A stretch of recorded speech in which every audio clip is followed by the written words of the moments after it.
Նախ կարծում եմ 2 րոպեանոց ելույթը գուցե չերիքի, խնդրում եմ, որ նախագահությունը ապահովի այնքան ժամանակ, ինչքան իր համար, հայտարարությունը պիտի կարդամ, այս թեման ավարտենք, էլի։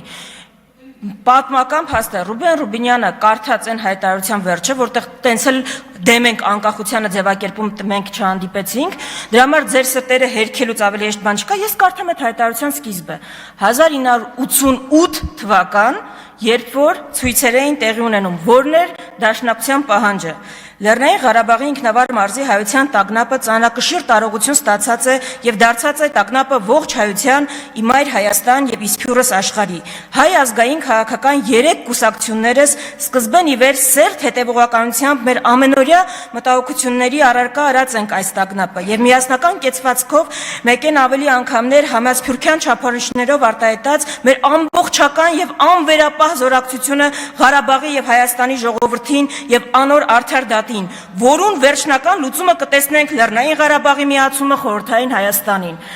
ՔՊ-ն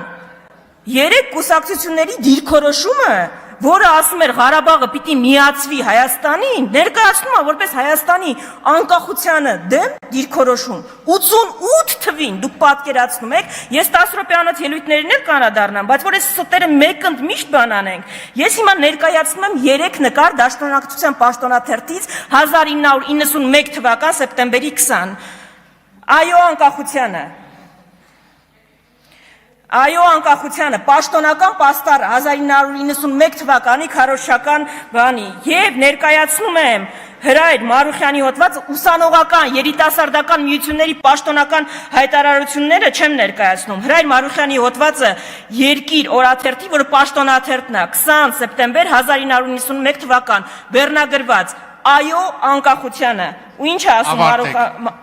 10 րոպեանոց ելույթներին կանադառնամ։ Ձեզ ոչ ոք չէր ընդհատում, ի տարբերություն իմ ելույթի, երբ որ ինձ ընդհատում էին, ավարտվեց ձեր ժամանակ։ Մնացածը Հրայր Մարուխյանի ելույթը այո անկախությանը սեպտեմբերի 20-ին 1991-ի կկարդամ 10 րոպեանոց ելույթներին։ ՔՊ-ի ստերը հերքելուց հեշտ բան չկա։